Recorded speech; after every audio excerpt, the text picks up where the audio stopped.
This NFL Week 8 Player Props edition of the Propcast on the Sports Gambling Podcast Network is brought to you by Underdog Fantasy. Underdog has just added Pick'em Scorchers where you can win 100x. That's right, turn $5 into $500 in one game. Plus, every Sunday, they're giving away $100,000. Use promo code SGPN at Underdog Fantasy for a 100% deposit bonus of up to $500. We're also brought to you by Hall of Fame Bets, the sports betting research platform for parlays, player props, and game lines. Download the Hall of Fame Bets app or visit hofbets.com and use promo code SGPN to get 50% off your first month and start making smarter bets today. Plus, NBA is back, and so is the NBA Gambling Podcast. To celebrate, we're giving away an NBA Gambling Podcast hoodie. Head over to sportsgamblingpodcast.com/NBA Dog for all the details. Welcome, everyone, to the Propcast, part of the Sports Gambling Podcast Network. It is Friday, October the 27th, currently 3:08 on the East Coast. Here to get into our NFL Week 8 Sunday game player props.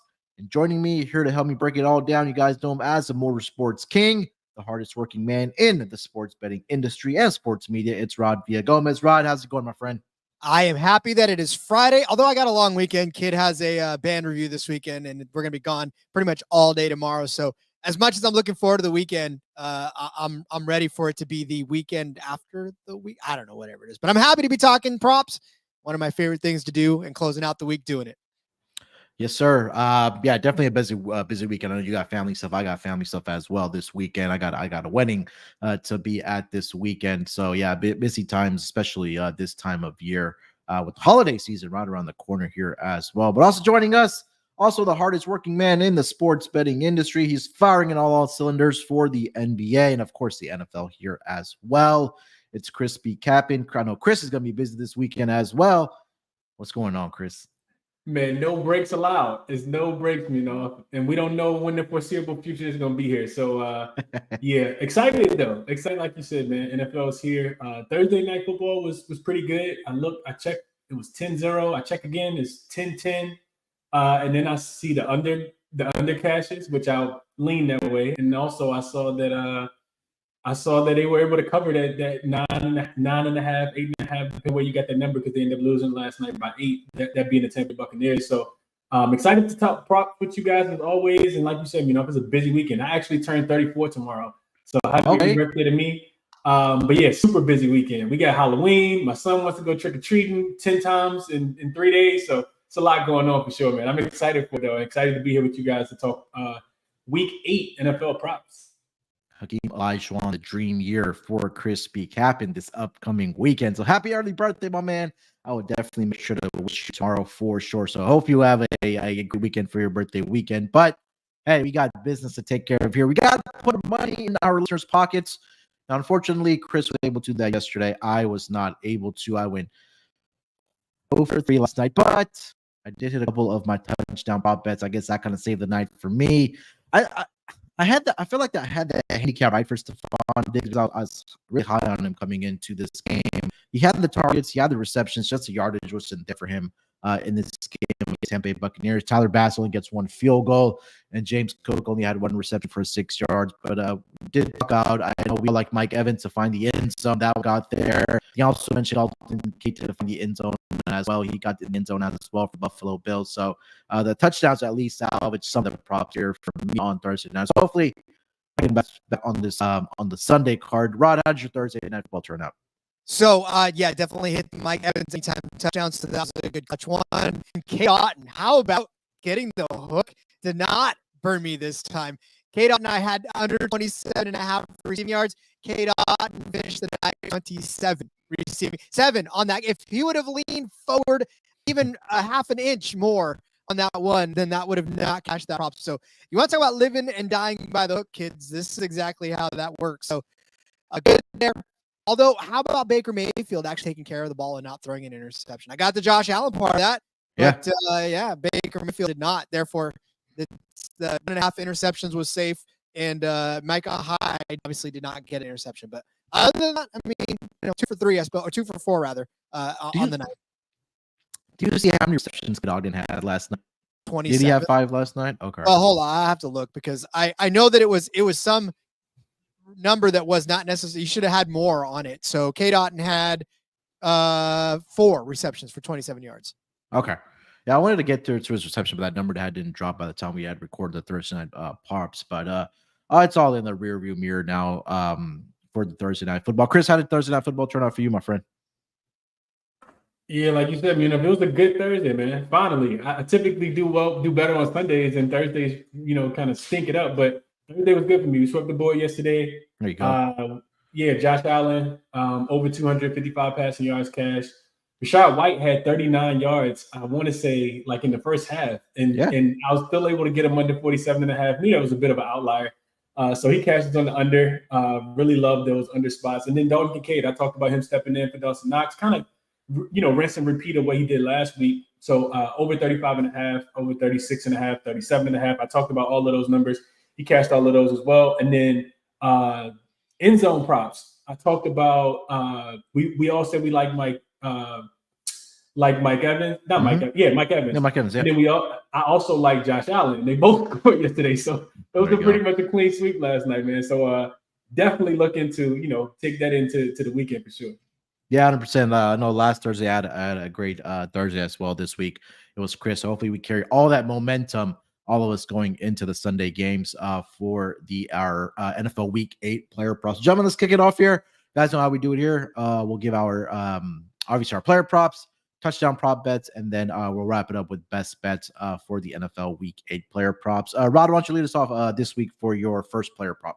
I will start with a team that's near and dear to Chris's heart. That is, of course, the Washington Commanders. I'm going to take their quarterback, Sam Howell. Passing attempt number is set at 34.5. I'm taking the over on this one. They're playing the Eagles. And if you look at Sam Howell, he's throwing the 4th most passes attempting at least the 4th most passes in the league, behind Josh Allen, behind Kirk Cousins, behind Patrick Mahomes. He's tied right now with Jared Goff for 4th in the league. That team is throwing the ball a lot. Sam Howell has gone over this number in basically all but 2 or 3 games rather this season. He's had 42 pass attempts against the Giants, 51 against the Bears, 41 against the Eagles last time they met, 39 against the Broncos. And so he, like I said, has been putting that ball up a lot. What have the quarterbacks done against the Eagles lately? Well, 54 attempts by Mac Jones in week 1, 44 by Kirk Cousins. Baker Mayfield broke the string with 25, but that's Baker Mayfield. I don't care about him anyways. Like I said, Sam Howell throwing 41, Matthew Stafford throwing 37. The last 2 quarterbacks that have faced this team have not gone over 34.5 pass attempts, but that's Zach Wilson and Tua. Tua is kind of it was not a big of a shootout as that game was supposed to be. So, I think Tua just didn't need to necessarily throw the ball that much. But again, I think Sam Howell's going to do it again. He did it the first time they met. Going to have to do it again this time. They're probably going to be playing from behind, which means he's going to have to put a few more passes in the air in that second half. And 34.5 is really not that big of a number for a guy that's averaging as many pass attempts as he is per game. So, give me Sam Howell. The attempts, like I said, at 34.5. I'll take the over. That's at plus 100 over on DraftKings. Yeah, it makes a lot of sense, especially in a game where I think that, the time these two teams matched up, it turned into a shootout going into overtime where the Eagles were able to sneak out the victory there. But, he's done it over the last, take a look at the last 4 weeks, 42 attempts, 51-41 for Sam Howell. So again, if it goes again, according to game script again, then he should, and if they are trailing in this game, are the Commanders to the Eagles. You definitely do expect for Sam Howell to be flinging the ball all over the football field for the Commanders there. Chris, this is your quarterback, man. And what are your thoughts here? Absolutely. I'm with Rod. I would only play over. I think, when I think about the Eagles defense, I talk about this all the time on the show. You definitely want to take the opposing running back to go under their rushing yards. And Brian Robinson went under when they were in Philly, even in that week when the Washington Commanders were able to put points. So I love that point. The only thing that's a tad bit scary for me here, and I don't know how scary it is. It's not enough to talk me off. It's just the time of possession. Brad kind of mentioned it. You go back and look at, the game last week for Philadelphia, when they really want to play defense and their offense can move pretty slow, like stagnant down the field. They dominated time of possession 36 minutes to 23 last week, which is, you want to keep you want to keep the Dolphins offense off the field, just run the ball, have long, really long drives. And that's what they did last week. So that's the only thing. Maybe it's the only hole I could poke in that argument at all. But he will definitely have to sling that ball down the field because I don't see Brian Robinson having a lot of success on the ground this week. All right, before we get over to Chris's first player prop here, let me tell everyone about Underdog Fantasy. Underdog Fantasy has a way to play alongside your favorite football team all season long. Underdog has just introduced Scorchers. Go 5 for 5 and pick 'em Scorchers and enjoy a spicy 100x payout. And for a limited time, Underdog is extending the first deposit bonus of up to $500. $100,000 Sunday continues on Underdog Fantasy. 10 lucky players will win $10,000 each. So watch along, make your picks, and maybe make a little cash over on Underdog's mobile app or their website, underdogfantasy.com. When we sign up with promo code SGPN, Underdog will double your first deposit up to $500. Again, that's Underdog Fantasy using promo code SGPN. Also, the NBA is back, and to celebrate, we're giving away an NBA Gambling Podcast hoodie. Head over to sportsgamblingpodcast.com/NBA dog to submit a screenshot of you playing NBA Underdog using our promo code SGPN, and one random winner will get a NBA Gambling Podcast hoodie. Just go to sportsgamblingpodcast.com/NBA dog. All right, Chris, let's get over to your first player prop for the week 8 schedule. What do you got? So we're going to stick with quarterbacks, and we're going to go past attempts as well. I'm just following in Rod's footsteps. Rod's going to lead us to the money this week, and I'm just kind of following him. I'm looking at Kenny Pickett. Pass attempts over 32.5, so you can get his numbers a tad bit lower than you can for Sam Howell. Minus 114 over on FanDuel, so you don't get the plus money that Rod gets. But this one was a simple cap for me. This is the same line that we hit on last week on Thursday Night Football with Derek Carr against the same Jacksonville defense, because they will be playing against Jacksonville, and they will be at home, right? Jacksonville defense, they're just elite versus the run, and they force you to pass the ball in order to kind of keep it close. Opponents are passing the ball nearly 66% of the time versus defense, which is the second most, and opponents are averaging 41.5 pass attempts per game, which is the most in the league. Jacksonville really makes you one-dimensional. Even at home, I think Pittsburgh struggles to move the ball on the ground, where they rank 29th currently in rushing yards per carry, 28th in rushing yards per game, and they'll have to pass the ball. Expect Jacksonville to make them one-dimensional, that offense one-dimensional. And Pickett, I think I like this number up to about 35 for Pickett as well. I think they'll be in a race, Rod, to see who can pass the ball more this week between him and Sam Howell. So give me Pickett over 32.5 pass attempts is my favorite quarterback prop so far this week, And I got an honorable mention that we'll talk about in a few. Yeah, I like it. Again, you take a look at what's transpired the last 2 weeks, and it's I guess maybe a coincidence, but both quarterbacks that the Jaguars faced last week in the I think Gardner Minshew, and then obviously we talked about Derek Carr last week. Both quarterbacks 33 of 55, so 50 plus pass attempts for both of those quarterbacks.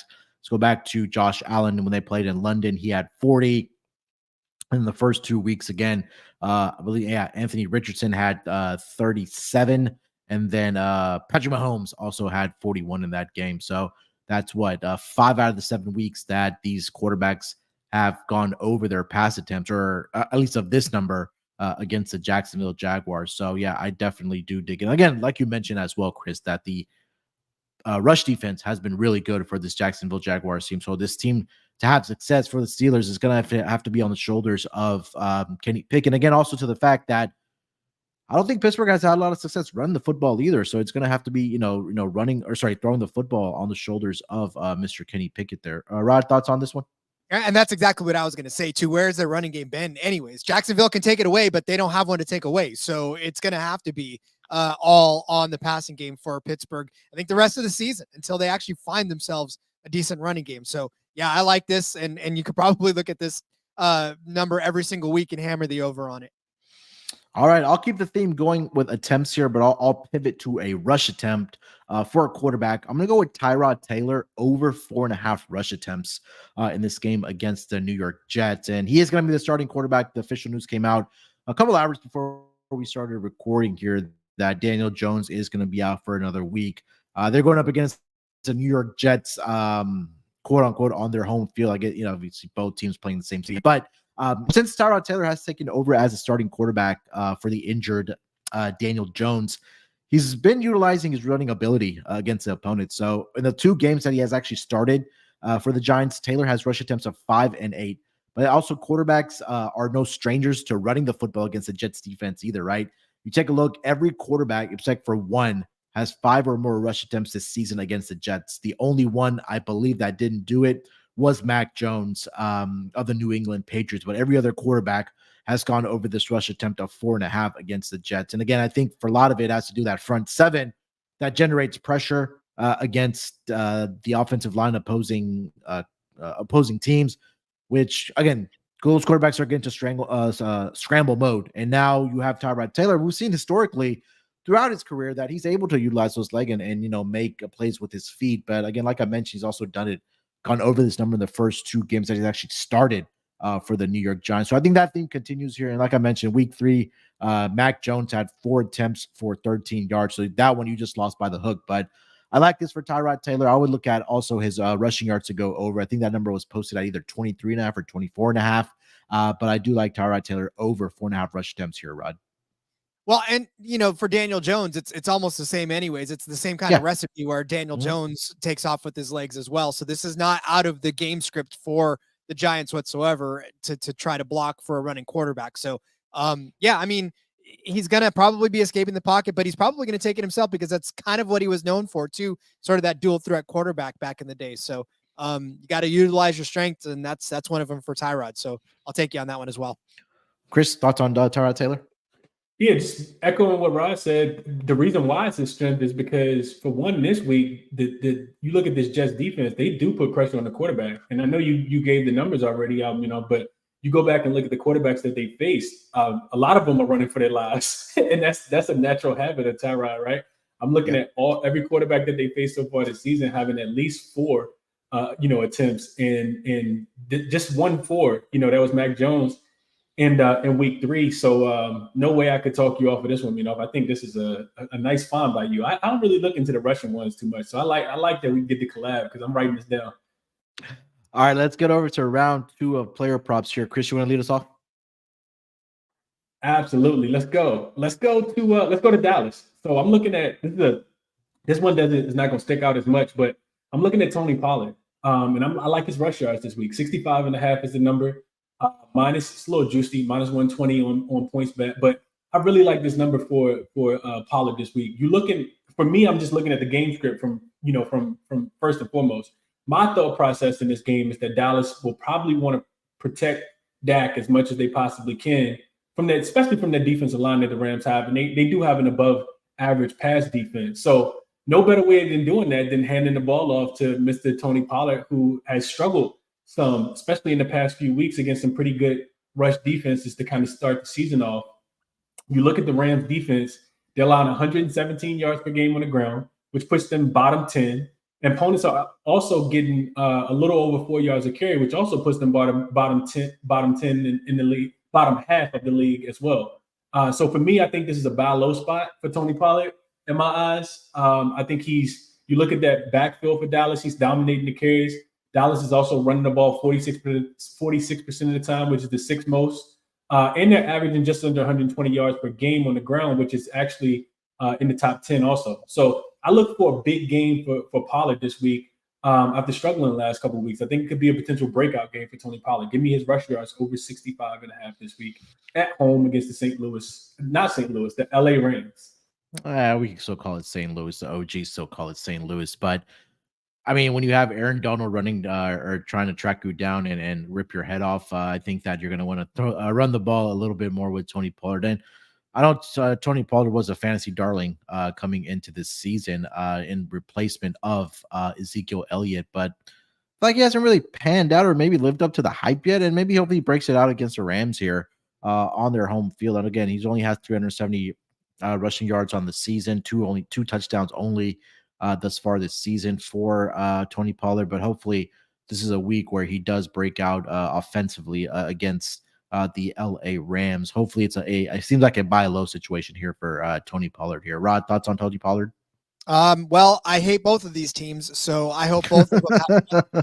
But no, listen, for Tony Pollard, you're right. It's kind of like we've been waiting to exhale. Like this guy, there was such a hype train around him coming into it with now this is his team, right? Elliott's gone. Now it's his team. So at some point it's got to happen. And against the Rams, I could see that happening because, for them, especially even from a time of possession standpoint, right? I mean, the Rams like to try to get big chunks of plays and whether that results in a touchdown quick or a quick 3 and out. So it just seems to me that, there's a lot more time for Dallas to have the ball, and they want that possession. They want to be able to have it. I mean, the Rams have a time of possession right now of 30-47. Dallas is 31-52. So still kind of evenly matched in that capacity, but I still think that leads to more carries for Pollard down the road. All right, before we get over to Rod's second player prop, let me tell everyone about Hall of Fame Bets. Win bigger by betting smarter with this NFL season with Hall of Fame Bets, a sports betting analytics platform for parlays, player props, and game lines. Research every NFL, NBA, MLB, and soccer bet with historical stats and data. Enter any parlay idea into Hall of Fame Bets revolutionary parlay optimizer tool to get hit rates broken down by leg, as well as an expected probability from the entire parlay. Sort all players by hit rate for any bet to learn which players are hot and which picks have value. Stop betting in the dark and join over 30,000 users researching with Hall of Fame Bets to craft more intelligent, data-driven parlays. Download the Hall of Fame Bets app or visit hofbets.com and use promo code SGPN to get 50% off your first month today. Start researching, start winning with Hall of Fame Bets. All right, Rod, take us over to player prop number 2, my friend. What do we got? I'm going to stay in that same game, and I'm actually going to take Cooper Kupp. And this may not be a very exciting or not exciting, but popular take, but I'm going to take his under on his receiving yards. 84.5 is what it's set at right now. I'm going to take the under at -115. And you know that it takes a lot for me to take an under on this one as well.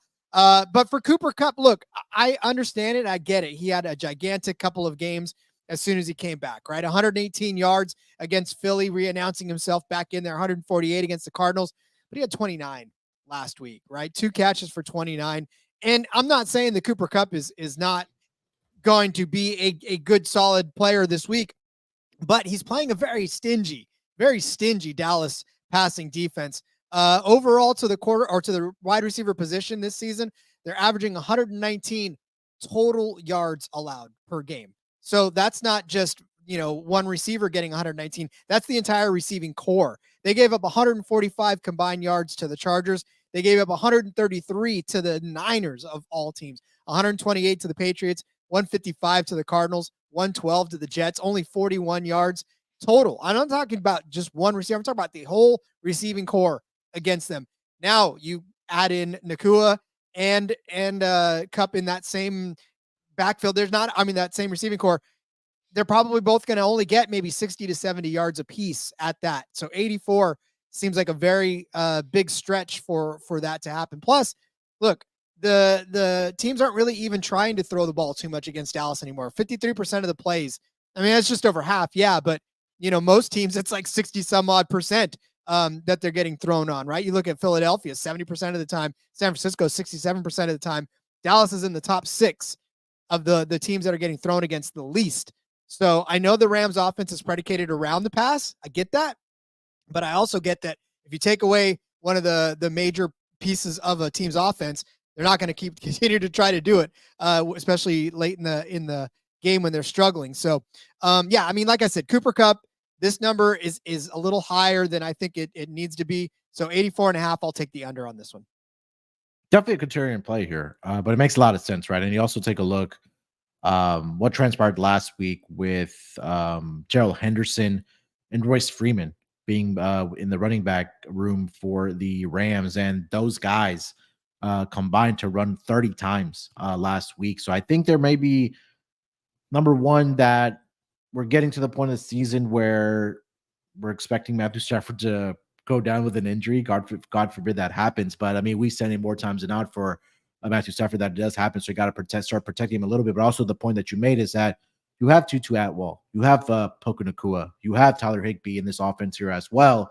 And I think that this number is low for a reason. We're usually used to seeing Cooper Kupp's number be in the 90s when it comes to his receiving yards prop. Also 4 career games against the Dallas Cowboys in his career. A total of 266 yards, 60, 41, 40. Did have 125 last season, but again, a lot of that has to do with availability for some of these wide receivers for the Los Angeles Rams. So I like the contrarian look. I really do. Chris, thoughts on this one? Man, I'm contrarian too, and I would only play this one under as well. I think Rob made a lot of good points, but you mentioned two words that really stuck out to me. Puka Nacua. This dude is spectacular, and just another added weapon. And then you also think about, you just go in, and a lot of people not gonna want to hear what Rod got to say about taking the under on Cooper Kupp, like you said, Rod. Like that's not gonna be on people's bingo card, but. You look at this Cowboys defense, and it's been elite so far. I'm looking at the numbers right now. I see like one receiver that's actually that's had this many receiving yards against this team this season. Maybe two. I think I see Garrett Wilson and I see Michael Wilson. Both of those actually happened on the road as well against the Jets and against the Cardinals. So we do expect to focus, Cowboys defense here, especially against the pass. That's typically, their strongest point. I like how you stepped out here on the ledge, Rod. I'm gonna ride with you on this one and take this under as well. Yeah, this is definitely contrarian for sure. So again, for a lot of the points that we just made here for Cooper Kupp. So hopefully this one does cash for Rod as well. All right, for my second player prop, I'm gonna stick with a quarterback prop here as well. I really wanted to find the completions market for this quarterback, but I just couldn't find it. Let me see if there's an update, but I had to pivot. Let me see here if there's an update. Not yet. So I was looking at Geno Smith, and they're going up against the Cleveland Browns this week. They're hosting the Cleveland Browns, I should say. And the Cleveland Browns defense has been one of the best in the entire football league thus far this season. You take a look at what quarterbacks have done. So I was looking at the under for his completions for Geno Smith. It just hasn't been released yet by the books, but I will be playing that, so I want to give that one out as well. But you take a look what quarterbacks have done or lack thereof against the Browns as far as their completions go. No quarterback this season against the Cleveland Browns has more than 15 completions in a game. So I think that's what number one that's really stuck out to me. No quarterback has more than 15 completions in a game against the Cleveland Browns. So I pivoted. I took the under on Geno Smith's his passing yards, 224.5. Last week we did see Gardner Minshew go for 305 yards, but prior to that, every single quarterback that they have faced has gone under this number. Brock Purdy, 125. Lamar Jackson, 186. Ryan Tannehill, 104. Kenny Pickett, 222. And then week one, the Bengals, I know that was a monsoon, Joe Burrow, 82 yards. So I'm expecting this to either be a run-heavy approach or one of those games where it's going to be a very defensive-minded game, and they're really able to limit Geno Smith through the passing game. I'll take the under 224.5 here on Geno Smith, just putting stock into this Cleveland Browns defense here, Rod. I think the Cleveland Browns force their opponents to play ugly football. I know that's what happened against San Francisco. It really, they took the shine off of their offense. They made their defense just, I don't know, tired or confused or pissed off. I don't know what the combination was in that department, but I just feel like that's the Browns brand of football right now. Just make your other opponent thoroughly and uncomfortable to the point where they can't play anymore. So I like that, which means, of course, that means quarterbacks are going to suffer, running backs are going to suffer. So yeah, I think that plays into your narrative right there that I don't think Geno Smith's going to get too many completions in this one. Chris, any thoughts on Geno Smith? Best of luck to him. That's my best thought. Best of luck, man. Like Rod said, it's an ugly brand of football that Cleveland plays if you want to see a lot of points being scored. This game opened at 41 as the total. It's down to 37.5. That's literally 18-19 or, somewhere in that realm of possibility. So it's going to be an ugly game. I would only look toward the under in this one. And it also just feels like the perfect bounce back spot. I think the Colts last week team total was like 20.5, 21.5, and they had that at halftime. So I can guarantee you that, this entire defense steps up and, gets back to their brand of playing football. So I like this one as well. I think, you're going to have to lean on Mr. What's the running back name that I can't think Kenneth of right Walker. now? you're gonna have to lean on Kenneth Walker. I know he's made us some money with his anytime touchdown props. You know, you have to lean on him in this spot and keep Geno out of harm's way because it's harm on the opposite side. All right, let's get into round 3 of our player props. Rod, you want to lead us off?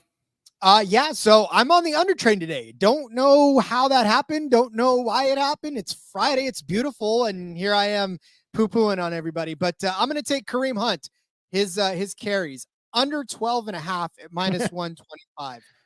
I'm going to stay in that same Cleveland game. You want to talk about ugly football? Again, I know Kareem Hunt, once Nick Chubb went down, everybody was all on Kareem Hunt. But listen, Jerome Ford has been a thorn in Nick Chubb's side as of late. Like Ford himself, right? 11 carries against the Colts, 17 against the Niners, double-digit carries in every game that he's been in except for the one in Baltimore, right? For Kareem Hunt, you look at the last couple of games, he got 10 against the Colts, 12 against the Niners, 5 against the Baltimore Ravens, and then 5 against Tennessee. So not necessarily the featured back that everybody thought he was going to be right out of the gate. So for Ford, he's splitting carries and they're splitting them well, right? It's not as if it's a 30-40 or even a 70-30. No, this is like almost a straight 50-50 split between these guys. So even if the Browns do run this, 30 times in this game, you got to think that the majority of them are going to go to Ford, as we've seen before. And really, even still, the Seahawks rushing defense, not necessarily all that bad themselves. You look at the running backs, 13 for Amari DeMarcado, right? Joe Mixon only got 12. Breida got 14, good for him, but Miles Sanders only got held to 9 on that one. Dave Montgomery kind of broke that, and Kyron Williams did too. But none of those guys were really splitting with anybody with any consistency like I was going to say Nick Chubb, like Kareem Hunt has with Jerome Ford. So again, like I said, it's not fully Kareem Hunt's job as a running back 1 now. This is 1A, 1B with the 1A going to Ford in this case. So I think he's going to get a majority of the carries. I don't think Kareem Hunt's going to get more than 12 in this one, especially against the Seahawks, because they just haven't been letting too many ball carriers carry too many times against them. Yeah, I agree. Again, I think you nailed it when you said that it's Jerome Ford. And again, he had another great week last week against the Colts. Against the Colts, I should say, did Jerome Ford for the Cleveland Browns. So majority of the carries should go to him. But I think that Kareem Hunt is more of a guy that you want to use in the passing game, right? Because we've seen that all throughout his career, that the screen passes or maybe even getting lined up with the wide receivers, that's where really Kareem Hunt I think is utilized best. Chris, any thoughts on Kareem Hunt under 12.5 rush attempts? 2 words again, Jerome Ford. You guys mentioned him already. I mean, he has been the guy that's, like you said, like Rod said, there's been a thorn in his side. So I won't elaborate on this one too much. I like the look as well, Rod. And 13 carries is a lot in today's NFL when you think about just how much teams are kind of passing the ball. Whenever I'm taking a rush prop to go over, I'm always kind of hesitant because we know teams are banning the run all the time. So I like it, right? Well, I'll also add to PJ Walker, obviously going to be in this. And we know PJ Walker is one that'll take off himself a few times as well. So that'll kind of dip into both of those guys' carries, honestly. All right, Chris, take us over to your third player prop, man. What do you got? Hey, look, so I told you Rod is leading the way with these unders. And that's where the money is. So we're going to stay on the same track. And me and Rod didn't know, we did not collaborate. And he said he was going to pick one and I was going to pick one. We just happened to match today. So we're going to keep that same train of thought going. I'm on Bijan under. I took his under 80 and a half rush plus receiving yards. I initially thought maybe I'll just go rush, maybe I'll just go receiving, but I think combining them is better. And I just go back to the point, man. Tennessee, another one of those really good defenses against running backs. They're back at home, coming off a bye week. Before that, they had a 1-point loss, so they probably got a pretty bad taste in their mouth to the New Orleans Saints. I think the off week definitely allows you to kind of recalibrate, get healthy. I looked just to check and make sure nobody in that front 7 is actually on the injury report at all. In Tennessee, they've been excellent against the rush all season, stopping running backs from gaining receiving yards as well, not just rushing the ball, but receiving yards as well. Of the 16 running backs that they faced this season, only Zach Moss has actually combined for more than 80 total rush plus receiving yards this season. So they've done a really good job of kind of making everybody else beat them. And we know that, you know, if you're going to attack Tennessee, you want to do it through the air. Bijan has been a threat to catch the ball out the backfield, but Tennessee's rush defense has actually given up just one running back to have over 30 receiving yards outside of Zach Moss this season. And Bijan himself is only gone over this number combined in 3 or 7 games so far, you know, of that over 80 and a half rush plus receiving yards. So to me, game script for this one, because if I feel like I have the script, then it makes it a whole lot easier to make the plays. To me, game script tells me that, you know, against an elite rush defense that's going to be focused on, you know, making Atlanta one-dimensional as possible, or you want Desmond Ridder to beat you every single time, I'm totally fine with taking the under on Bijan. Bijan is one of us. He's a very special player, near and dear to my heart. We've been cashing on his receiving yards at the beginning of the season. Luckily, I was off of him last week with the little bug that he caught that nobody knew about. But I like him in this spot to go under. Maybe he bounces back next week. Bijan under 80 and a half rush plus receiving yards. I think the hype has officially died for Bijan Robinson because he came out, I think week 1 was it, where he put up the second week against the Jacksonville Jaguars, had 105 rushing yards. But after that, it's been really lackluster. 33 rushing yards in week 1 against the Lions. He had 46 against the Texans on 14 carries, 37 against the Washington Commanders rushing yards. I just feel like the production has really slowed down. I know last week the whole thing was about him not being really disclosed on the injury report. I had the over on him, and I was wondering why isn't Bijan Robinson in the game? And lo and behold, after the game, we find out what's going on. So, does it carry under this week as well? Possibly, but I feel like, especially for the Atlanta Falcons, I was about to say Atlanta Hawks. For the Atlanta Falcons, you have 3 guys in that backfield, right? Like you have Tyler Algier, you have Cordell Patterson as well, who you can utilize out of the backfield. And also you have Bijan Robinson. And with Arthur Smith, it's a guessing game. And I think it was a post-conference or a post-conference I saw with him. And he said, I got to ride the hot hand. I may be misquoting that, but I think something along those lines. So right now it's Tyler Algier for the Atlanta Falcons right now. So yeah, the numbers are there, Chris. I think that there's still a premium tax being put on Bijan Robinson's name right now just because of the hype that he had coming out of Texas playing for the Atlanta Falcons. Rod, any thoughts on Bijan? Well, for my Tyler Algier shares in my fantasy, I'm very happy when that happens. But that's another situation where obviously last season they were high on Algier and to draft a running back when they did and bring him in, it was kind of confusing to a lot of us who were watching Algier play ball last season. So maybe they do have 2 running backs like most NFL teams are starting to have or have had for a while. And it frustrates people that draft them in their fantasy teams, that try to bet on them but of course coaches don't care. They just want to win games. So they're just like, whatever, we don't care. But yeah, I think when you have those 2 types of good, decent, at least serviceable running backs, it does make it difficult. So yeah, Bijan has fallen off and really, we can't really diagnose why.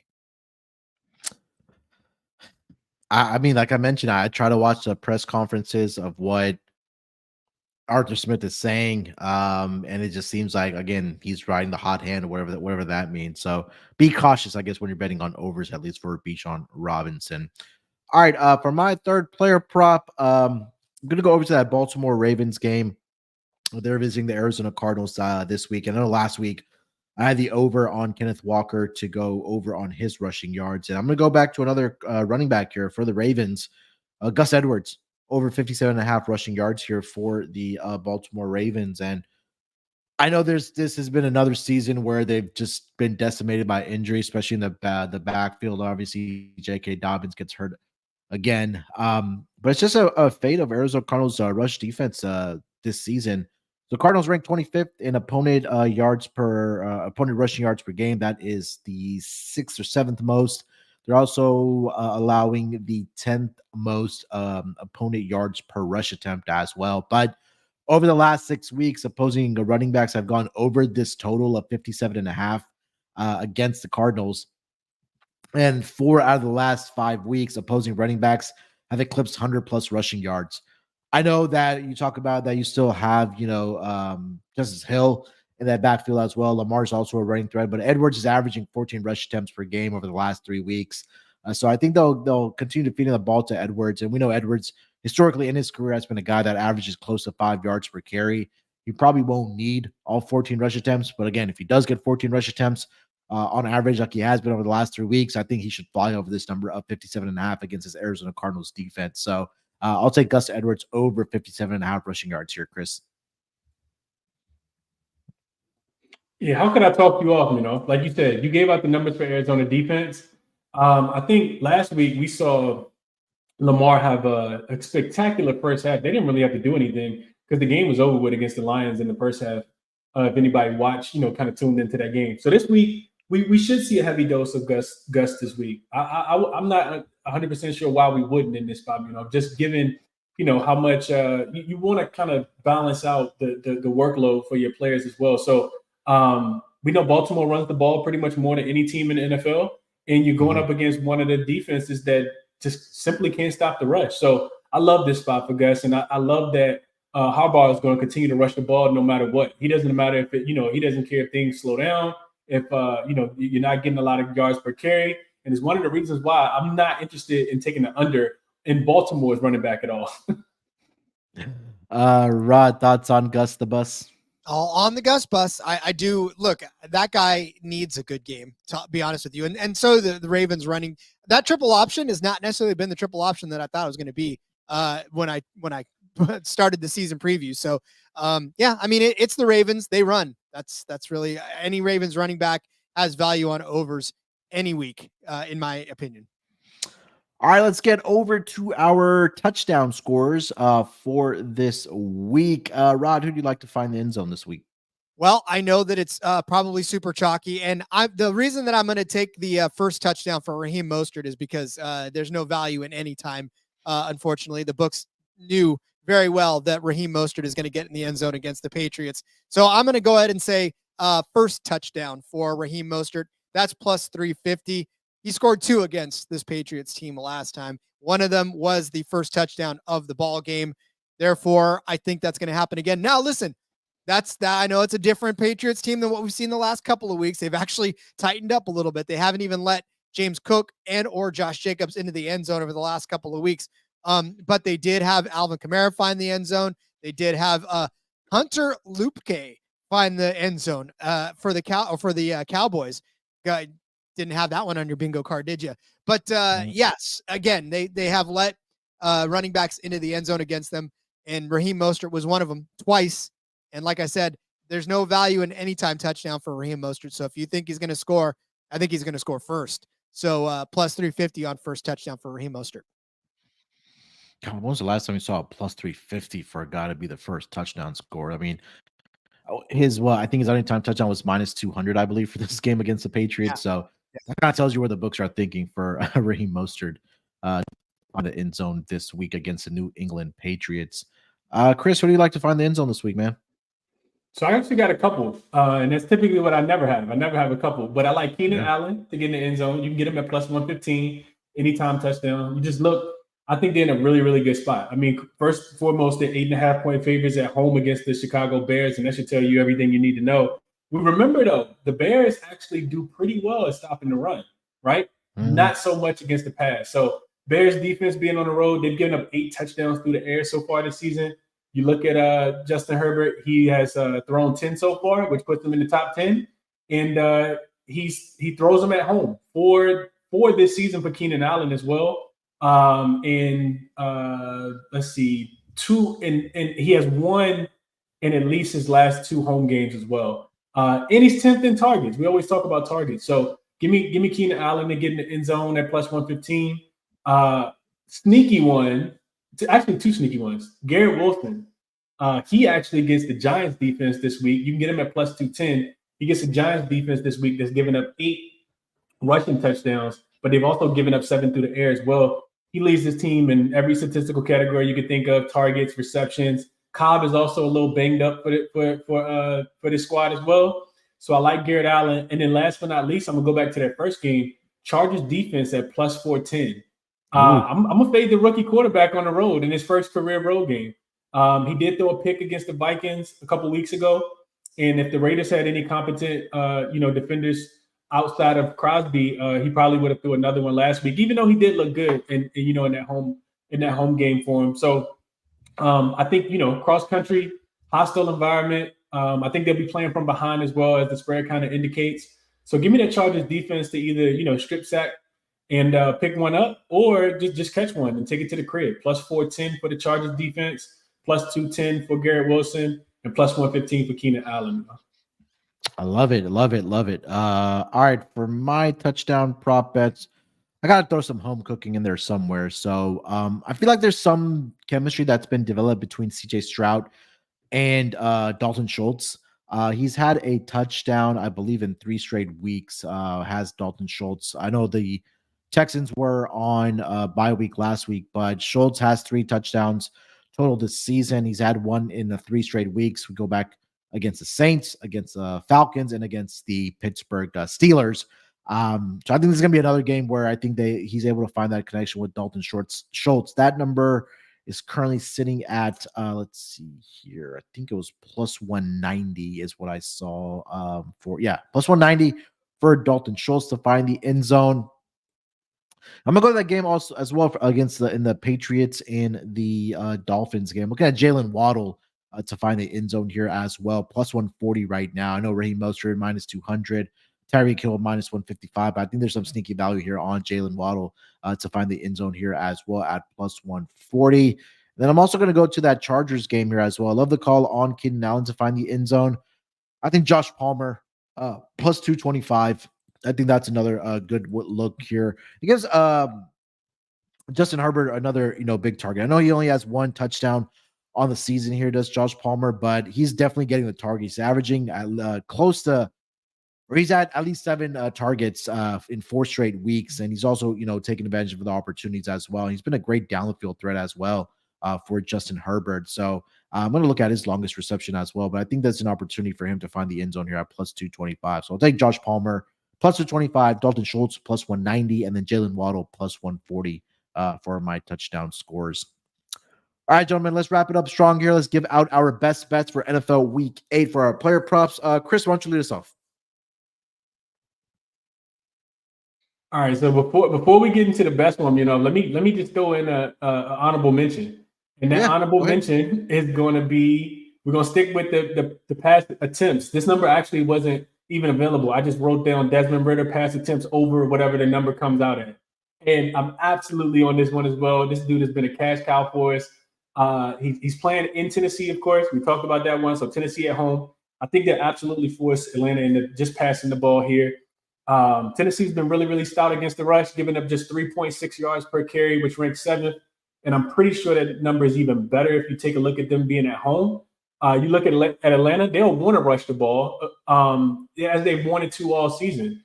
But I don't know how effective they're going to be. You look at Ridder, 47, 37, 31, 38, and 32 pass attempts so far this season. You ask Arthur Smith if he wants that many pass attempts for his quarterback, he probably tells you no. But that's what defenses are kind of forcing them to do. So Ridder is over in 5 of his last 6 games, over this 29.5 number. And you look at Tennessee, they forced 5 of their last 6 opponents to go over this number as well.